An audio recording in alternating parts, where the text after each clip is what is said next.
O Anti-Édipo, de Gilles Deleuze e Félix Guattari. Capítulo 1. As máquinas desejantes. Capítulo 1. Parte 1. A produção desejante. Isso funciona em toda parte, às vezes sem parar, outras vezes descontinuamente. Isso respira, isso aquece, isso come, isso caga, isso fode. Mas que erro ter dito o isso? Há tão somente máquinas em toda parte, e sem qualquer metáfora, máquinas de máquinas com seus acoplamentos, suas conexões. Uma máquina órgão é conectada a uma máquina fonte. Esta emite um fluxo que a outra corta. O seio é uma máquina que produz leite, e a boca, uma máquina acoplada a ela.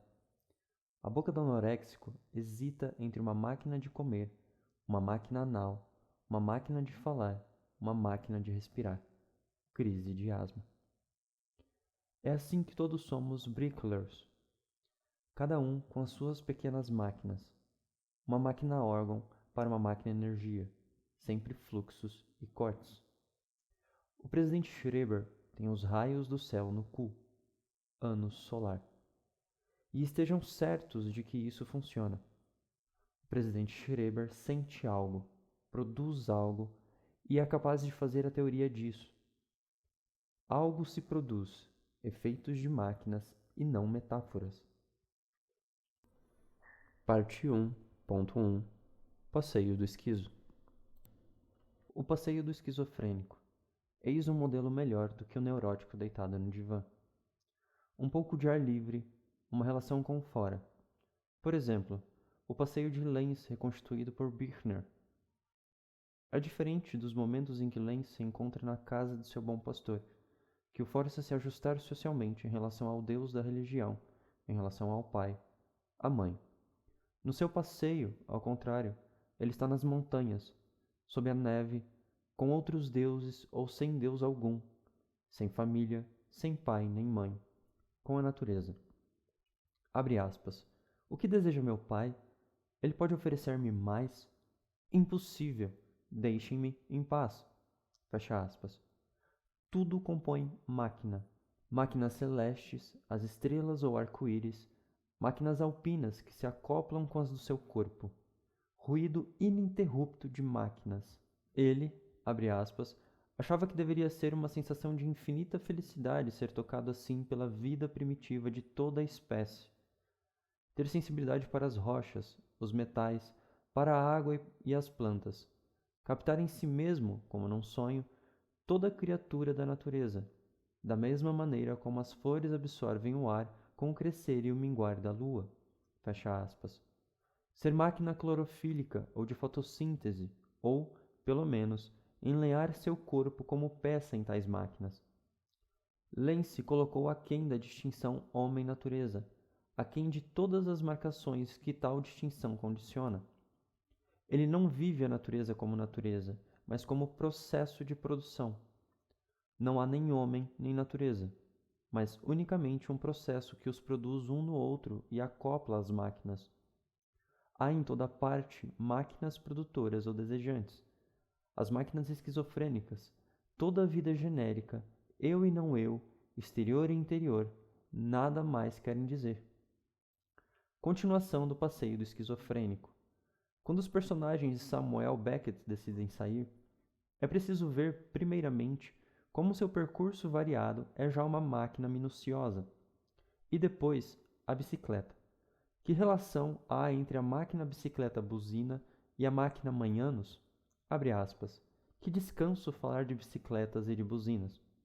Infelizmente, não é disso que se trata, mas daquela que me deu a luz pelo buraco de seu cu, se não me falha a memória. Fecha aspas.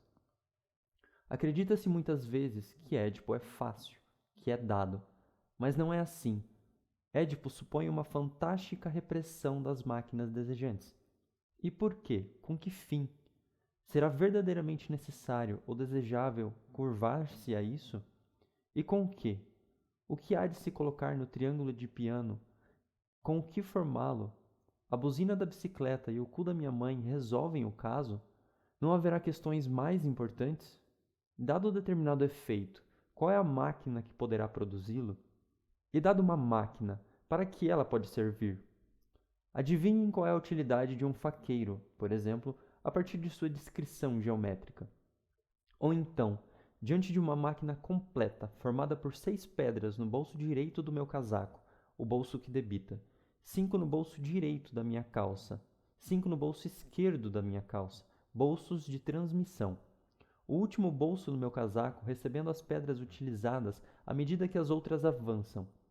Qual é o efeito desse circuito de distribuição no qual a própria boca se insere como máquina de chupar as pedras? Qual será aqui a produção de volúpia? No fim de Malone morre, a senhora Pedale leva os esquizofrênicos a dar um passeio, a andar de charabanc, de barco, a fazer um piquenique na natureza. Uma máquina infernal se prepara. O corpo sobre a pele é uma fábrica superaquecida, e por fora o doente brilha, reluz, em todos os seus poros estourados. Parte 1.2 Natureza e indústria, o processo. Não pretendemos fixar um polo naturalista da esquizofrenia. O que o esquizofrênico vive especificamente, genericamente, de modo algum é um polo específico da natureza, mas a natureza como processo de produção. O que quer dizer processo aqui? Em um certo nível, é provável que a natureza se distingua da indústria. Por um lado, a indústria se opõe à natureza. Por outro, absorve os materiais dela.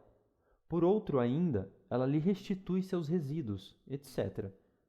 Esta relação distintiva homem-natureza, indústria-natureza, sociedade-natureza condiciona na própria sociedade a distinção de esferas relativamente autônomas que chamaremos de produção, distribuição, consumo.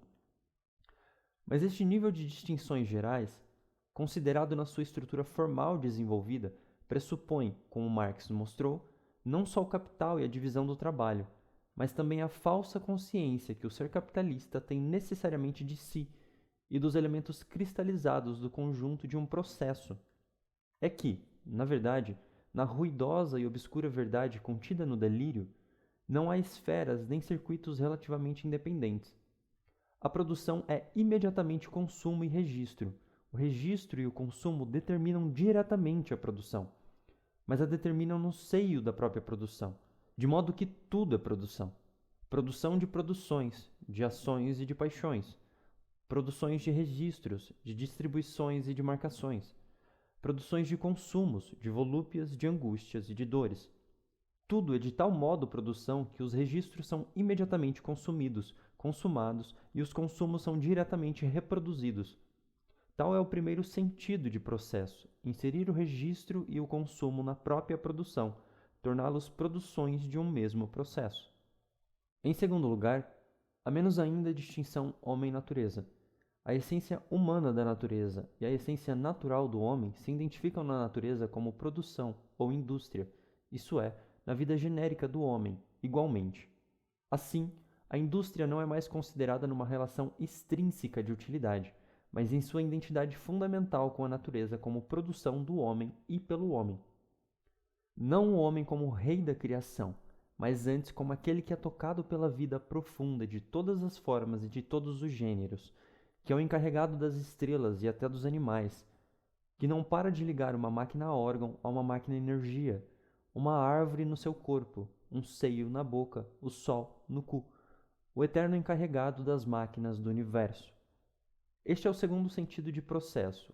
Homem e natureza não são como dois termos postos um em face do outro, mesmo se tomados numa relação de causação, de compreensão ou de expressão, causa-efeito, sujeito-objeto, etc. Mas são uma só e mesma realidade essencial do produtor e do produto. A produção como processo excede todas as categorias ideais e forma um ciclo ao qual o desejo se relaciona como princípio imanente. Eis porque a produção desejante é a categoria efetiva de uma psiquiatria materialista que situa e trata o esquizo como homo natura. Com uma condição, no entanto, que constitui o terceiro sentido de processo, que este não seja tomado como uma meta, um fim, nem confundido com sua própria continuação ao infinito. o fim do processo, ou sua continuação ao infinito, que é estritamente a mesma coisa que sua paralisação bruta e prematura, acaba causando o esquizofrênico artificial, tal como o vemos no hospital, farrapo autístico produzido como entidade. Laurence diz do amor, abre aspas, de um processo fizemos uma meta. O fim de todo processo não é a sua própria continuação ao infinito, mas sua efetuação. O processo deve tender para sua efetuação, não para alguma horrível intensificação, para algum horrível extremo no qual o corpo e a alma chegam a perecer. Fecha aspas. Na esquizofrenia é como no amor.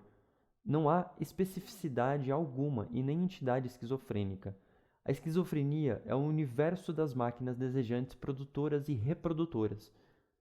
A universal produção primária como, abre aspas, realidade essencial do homem e da natureza. Fecha aspas. Parte 1.3 Máquina desejante, objetos parciais e fluxo. E. As máquinas desejantes são máquinas binárias, com regras binárias ou regime associativo. Sempre uma máquina acopla a outra. A síntese produtiva, a produção de produção, tem uma forma conectiva. E depois. É que há sempre uma máquina produtora de um fluxo e uma outra que lhe está conectada, operando um corte, uma extração de fluxo, o seio, a boca. E como a primeira, por sua vez, está conectada a uma outra relativamente a qual se comporta como corte ou extração, a série binária é linear em todas as direções. O desejo não para de efetuar o acoplamento de fluxos contínuos de objetos parciais essencialmente fragmentários e fragmentados. O desejo faz correr, fluir e corta. Abre aspas. Amo tudo o que flui, mesmo o fluxo menstrual que arrasta os ovos não fecundados. Fecha aspas. Diz Miller no seu Cântico do Desejo. Bolsa de águas e cálculos no rim, fluxo de cabelo, fluxo de baba, fluxo de esperma, de merda ou de urina produzidos por objetos parciais, constantemente cortados por outros objetos parciais que, por sua vez, produzem outros fluxos também recortados por outros objetos parciais. Todo objeto supõe a continuidade de um fluxo, e todo fluxo supõe a fragmentação do objeto. Sem dúvida, cada máquina-órgão interpreta o mundo inteiro segundo o seu próprio fluxo, segundo a energia que flui dela. O olho interpreta tudo em termos de ver, o falar, o ouvir, o cagar, o foder. Mas sempre uma conexão se estabelece com outra máquina, numa transversal em que a primeira corta o fluxo da outra, ou vê seu fluxo ser cortado pela outra. Parte 1.4 A primeira síntese, síntese conectiva ou produção de produção. O acoplamento da síntese conectiva, objeto parcial fluxo, tem, portanto, uma outra forma também, produto produzir. O produzir está sempre inserido no produto, razão pela qual a produção desejante é produção de produção, assim como toda máquina é máquina de máquina. Não podemos nos contentar com a categoria idealista de expressão. Não podemos e nem deveríamos pensar em descrever o objeto esquizofrênico sem ligá-lo ao processo de produção. Os Cahiers de la Brute são a demonstração viva do que acabamos de dizer e negam, ao mesmo tempo, que haja uma entidade esquizofrênica.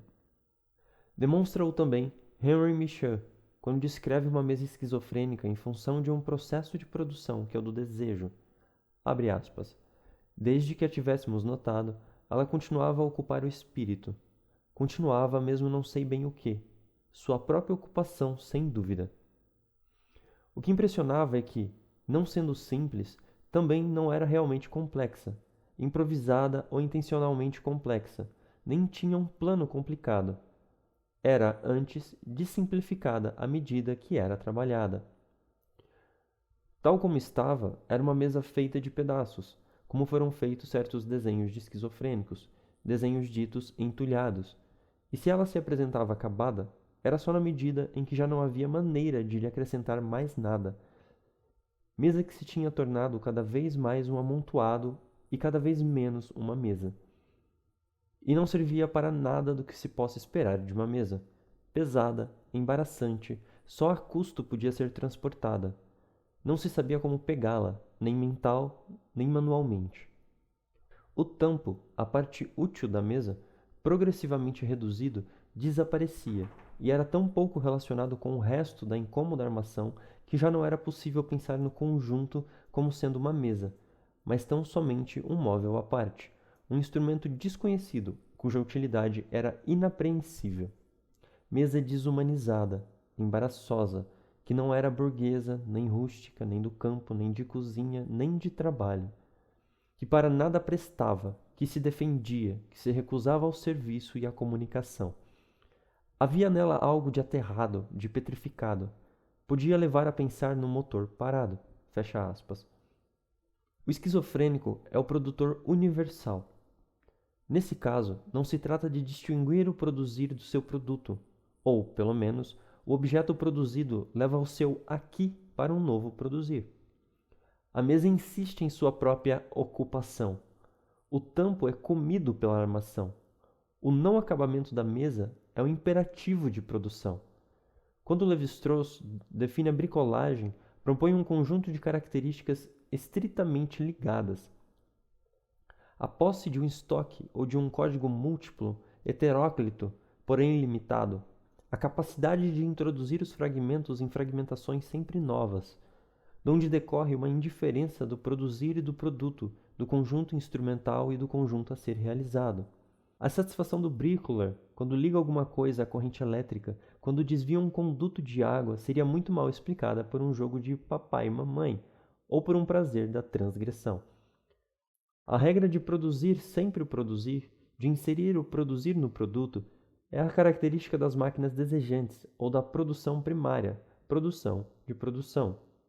Um quadro de Richard Lindner, Boy with Machine, mostra uma criança enorme e turgida que, assim inserida, faz com que uma de suas pequenas máquinas desejantes funcione em uma enorme máquina social técnica, pois, como veremos, isso já é próprio da criança. Parte 1.5 Produção do corpo sem órgãos. Um produzir, um produto, uma identidade produzir produto. É essa identidade que forma um terceiro termo na série linear, enorme objeto não diferenciado. Tudo para um momento, tudo se coagula. Depois, tudo recomeçará. De certa maneira, seria melhor que nada andasse, que nada funcionasse. Não ter nascido, sair da roda dos nascimentos, sem boca para mamar, sem anos para cagar. Estarão as máquinas suficientemente desarranjadas e suas peças suficientemente desligadas para se entregarem e nos entregarem ao nada? Dir-se-ia que os fluxos de energia estão ainda muito ligados, que os objetos parciais são ainda orgânicos em demasia. Mas um puro fluido, em estado livre e sem cortes, está em vias de deslizar sobre um corpo pleno. As máquinas desejantes fazem de nós um organismo, mas, no seio dessa produção, em sua própria produção, o corpo sofre por estar assim organizado, por não ter outra organização ou organização nenhuma, abre aspas, uma parada incompreensível e certeira, fecha aspas, no meio do processo. Como terceiro tempo, nem boca, nem língua, nem dentes, nem laringe, nem esôfago, nem estômago, nem ventre, nem ânus, fecha aspas.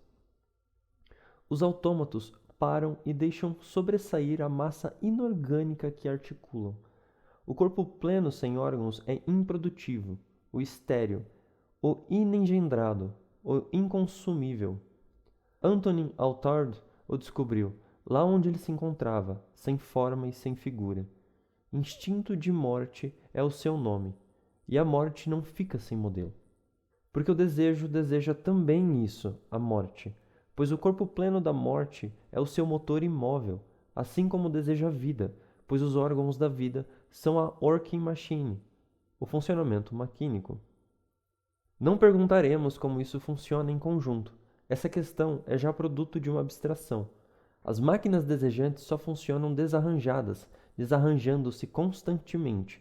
O presidente Schreiber, abre aspas, viveu durante muito tempo sem estômago, sem intestinos, quase sem pulmões, com o esôfago dilacerado, sem bexiga, com as costelas esmagadas. Comeu, por vezes, parte de sua própria laringe e assim por diante. Fecha aspas. O corpo sem órgãos é o improdutivo. No entanto, é produzido em seu lugar próprio, a seu tempo, na sua síntese conectiva como a identidade do produzir e do produto. A mesa esquizofrênica é um corpo sem órgãos. O corpo sem órgãos não é o testemunho de um nada original, nem o resto de uma totalidade perdida. E, sobretudo, ele não é uma projeção. Nada tem a ver com um corpo próprio ou com uma imagem do corpo. É o corpo sem imagem. Ele, o improdutivo, existe aí onde é produzido, no terceiro tempo da série binário linear. Ele é perpetuamente reinjetado na produção. O corpo catatônico é produzido na água do banho. O corpo pleno sem órgãos é antiprodução, mas é ainda uma característica da síntese conectiva ou produtiva acoplar a produção à antiprodução, a um elemento de antiprodução.